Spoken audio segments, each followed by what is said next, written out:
Skins have been part of TF2 for a long while now. Considering that the Jungle Inferno update added more skins recently, it seems like they're here to stay. However, I've been wondering if this is actually the right direction for Valve to take. And just as importantly, if it was actually a good idea that skins were added to the game to begin with. I mean, CSGO has had skins for a while, but they were the only cosmetic that the game has. TF2 on the other hand has had hats, unusuals, reskins, Australiums, bot killers, etc, etc. So I want to ask, are skins actually a good addition to the game, or do they do more harm than good? Now, before I say anything, I would like to address an argument I saw way too often in the comments of my unusual video. People kept saying that I hated unusuals just because I never got one. But actually it's the other way around. I never got one because I disliked them. And likewise, I don't hate weapon skins because I didn't get the one I wanted. I have all the skins I want, which is the plate, pot shotter, one for the medigun. That's literally the only skin I ever wanted, and I'm very happy about that. In fact, I don't even hate skins, I actually love them to death and I'm really happy they got added to the game. However, that doesn't mean they're actually good. I also love Dr. Pepper to death, but it's a sugary mess and definitely not good for my body. So I want to be unbiased towards skins in this video and judge them for what they are. In fact, I originally only wanted to list the negatives, but then I decided against it. Because there's actually a lot of good things about them and I wanted to be fair. And hey, because I'm in such a good mood, I'll even start with the positives first and then work my way towards the negatives. Here we go! Skins actually share a lot of qualities with cosmetics items like hats and misks. Why do people get cosmetics? To look nicer, of course. But it's not even just that. If you put a pirate hat on Demo Man because you like that hat, that makes your demo a bit more personalized. Decorate him with a few more cosmetics and he becomes more and more unique. The more you add, the less likely it is that there's someone else out there with the same outfit. So not only is your character unique, he's also decorated with things that you enjoy. It shows people, hey, I like playing this class so much that I put some things on him that I like. Skins are very similar in that regard. They make weapons more personal. I know this sounds very silly probably, but it's true. You can feel much more connected to your weapon if you choose a skin for it, because you individualized it. It's not just a weapon anymore, it is your weapon. It's like naming or describing it. Some people do it as a joke, but for some people the weapon becomes special to them. You can also add strange parts, killstreak sheens or even Christmas lights to it. I know that this doesn't apply to everyone, but it does to me. Even the same type of weapon skin can be more special than another. What I mean by this is that every skin is randomized. So your weapon can have some scratches or blood spots in one place, but they're not there on any other weapon. Certain skins intentionally make use of this by adding some slight variations of the patterns. So out of a whole bunch of skulls, one of them is wearing a little hat. Or maybe there's a TF2 logo right above the weapon trigger. Anything can happen. Which is why it really annoys me that you can't put Warpaints on already existing weapons. That is one of the most important things Valve should add in my opinion. Some people were gifted a weapon a long time ago and it holds a special place in their hearts. Why not give that weapon a new coat of paint instead of replacing it? I know that some people are rolling their eyes at this. Get a load of this guy, he thinks virtual items are special. Well, yeah, that's what video games do, they make you feel certain ways towards certain things. Just like how someone can get attached to Alex from Half-Life 2, someone can get attached to a weapon. I think that can be a very beautiful and powerful thing, and it's definitely an upside that skins have over reskins or other weapons. In a similar vein, weapon skins can make loadouts much cooler. Maybe you love the plaid skin so much that you dedicate all of your cosmetics to it. Maybe you want to be the edgiest dude on the server. Okay, bad example. But imagine you want to make your class look like a character from Borderlands. In that case, a slightly worn Civic Duty skin would fit perfectly, because the scratches and worn off paint make it look like it's almost cel-shaded. Likewise, there's no better way to make your already creepy character look even creepier than with the Boneyard skins. The more worn and bloodier, the better. Or maybe you're going for a Pyroland look, there's a lot of skins for that as well. I would say skins are even better than unusuals in that regard. Because there's just such a huge amount of them, there's just a much bigger array of options. Of course, that also means there's a lot more room to mess up. So you might also end up with a ton of skins and cosmetics that don't really fit as well. I'd say it's a double-edged sword, really. However, considering how more rare it is to get skins than hats, I'd still call it an upside. As people are going to get the skins they want and think look best on their loadouts. They're likely not just gonna equip each new one they find, like with cosmetics. Especially now that the randomness of obtaining skins was reduced by a lot and people have to actually go out of their way to get them. I also need to mention stat clocks. Sure, they're not part of skins per se, but they're only available on them. I think these stat clocks are strangers done right. They count your kills, obviously, but you can actually see the kills while playing. With strangers, you'll always have to look in your inventory. There isn't a single difference between strangers and regular weapons unless you do that. Well, except for maybe that pop-up that appears when you reach a new level. But 99% of the time, you won't even notice it. But with stat clocks, you can see how many enemies you killed right there. If you inspect it, you can even get a better look. And it's not just your own weapon. Imagine you kill an enemy and pick up his weapon, and you can see that he killed 10,000 enemies before. You might be feeling at least a little bit proud of defeating someone who is as skilled as that.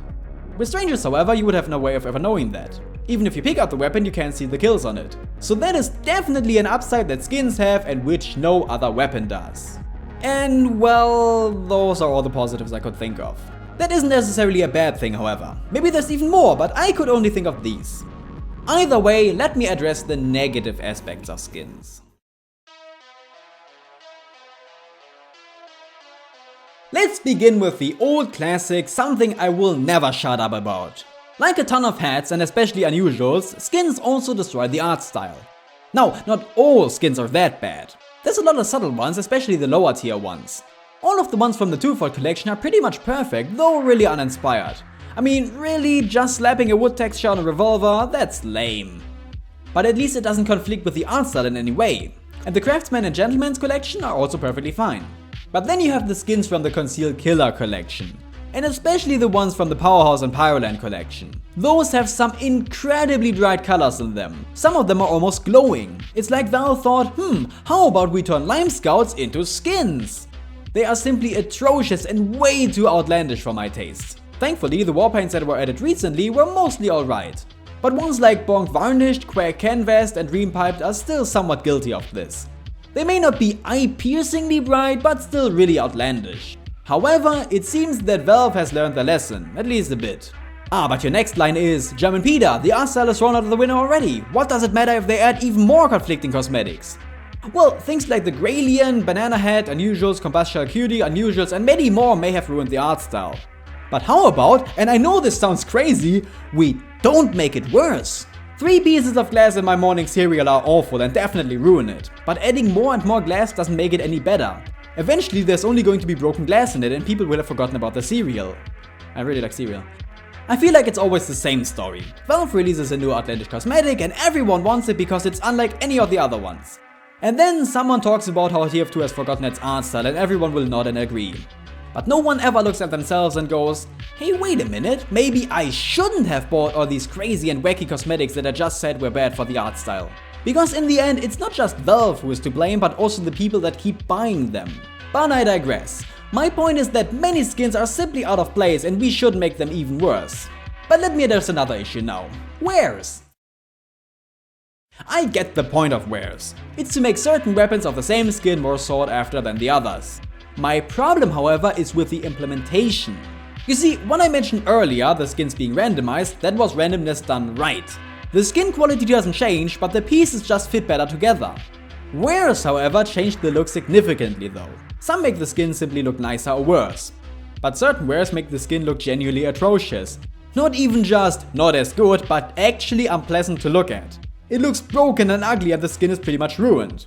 Why would anyone ever want a skin like that? No one wants a skin like that. I mean, even the worst of hats look alright or have at least some sort of design. At least their paint isn't peeling off or they're rotting in front of your eyes. But skins, they can be quite an eyesore. However, at the same time, wares can also accomplish the opposite effect. The Boneyard skins I mentioned earlier look better the more worn they are. Because the wear doesn't just scratch off the paint, it replaces it with blood. The banana peeled Warpaint also adds bruises to the bandana, which is pretty clever. And I think that's how wares should be. They should make the weapon less appealing to someone, but more appealing to someone else. But not just make them look ugly. Another thing I consider implemented poorly are the skins themselves. For example, the banana peel panic attack still has no hole for the bullets to come out of. The Rescue Ranger's monitor was also obstructed by the texture at the beginning. However, aside from these admittedly small gripes, many skins just don't fit the weapon they're on. Many of the MK2 skins really don't fit on many weapons, especially the melee ones. Just look at these. The texture covers the weapon alright, but it doesn't really fit. It just seems slapped on. Or like the textures are reversed. Why would a sword be made out of plaid? Or a saw made out of pizza? It's like Valve looked at their well-designed weapons and then they went, yeah, whatever, just slap some wallpaper on there. Why even offer those skins for those weapons? Poor decision in my opinion. Another problem with the skins lies in their design. Compared to heads, there isn't much to mess up. They can't ruin the class silhouette or anything. They can, however, make it harder to tell which weapon it is. This is even worse at times because it can actually kill you. In real life. Not really. For example, the blue bonk varnished skin looks like a crit boosted weapon, which fooled a lot of people, including myself. The same goes for the liquid asset skin, which I also confused for being crit boosted. This sounds really silly, but if you're in the heat of the battle, you can't exactly pause and think. If you see a certain color or shape, you have to know what it stands for. Don't believe me? Look at these two soldiers from a distance. Tell me which one of them has the rocket jumper equipped and which one has a standard rocket launcher with a small town ring down skin on it.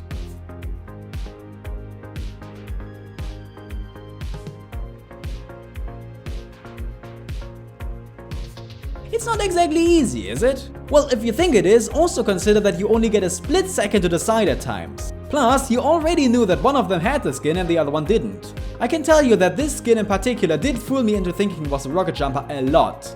And considering how clear TF2's art style is, even confusing a skin for a weapon once is one time too many. Another issue is that the same skin can be applied to different weapons. So even though the reserve shooter and shotgun have entirely different colors normally, they can look almost identical. It would also be alright if only stock weapons had skins. So if you saw a skin, you'd at least know it has to be the standard weapon you're going up against. But now even unlocks can have skins. Visual clarity? What's that? And finally, let me get to a downside of the future as well as a prediction. A friend of mine once said that the biggest problem with skins is that there's too many of them and they become meaningless as a result. I think he's right, there's just too many skins in the game. How many? Well, at the moment there are about 158 skins and 35 warpaints in the game. That's many, too many. Variety is great and all, but this much variety? It's the same problem I have with heads, it's an oversaturation. There are way too many different skins in the game, a lot of which look very similar to each other. Such as the plaid potshot and the reclaimed reanimator, for example. I highly doubt people would even notice if Valve just removed some of them. And this is a problem that will only get worse over time. Because skins are incredibly easy to make. Even more so than unusuals, which were already comparatively easy to make. All you have to do is create textures. That's it. I'm not saying it requires no effort, but it is definitely easier and faster to make just a texture and not a completely new model. Because of that, I theorize we are going to see an oversaturation of skins in the future. You know how Valve always adds a whole bunch of random heads with each update? They might just do the same with skins as well. You can already see many skins on the workshop. I'm willing to bet that Valve is even gonna add a skins or warpaint tag there as well. The thing is, considering how much the community loves outlandish cosmetics, I suspect workshop creators are going to prefer making crazy and wacky skins as well, rather than making subtle ones that fit the art style more.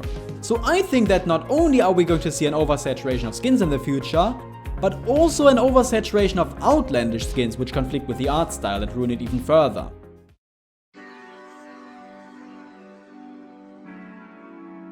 Alright, it's time for the big question. Are skins good or are they bad?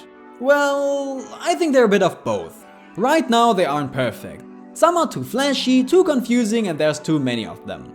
However, I think that's mostly due to bad implementation. Many of these issues can be easily resolved in the future, sometimes even by you. For example, I think you should only vote for skins on the workshop that look genuinely nice and fit the art style, and not just because they're wacky or meme-y. And as a creator, think about if we really need that many skins. Quality over quantity. Don't just release skins because you can, but take your time with them. The same goes for every other cosmetic too, of course. I really only want to avoid an oversaturation of skins, especially overly flashy ones. We already have way too many hats, so let's not make skins share the same fate. So my final verdict is, skins are not perfect, but they can be a pretty great addition to cosmetics in TF2 if done right. So do your part, support good cosmetics that you think fit the art style well. And while you're supporting something, also consider supporting me on Patreon. Perfect segue.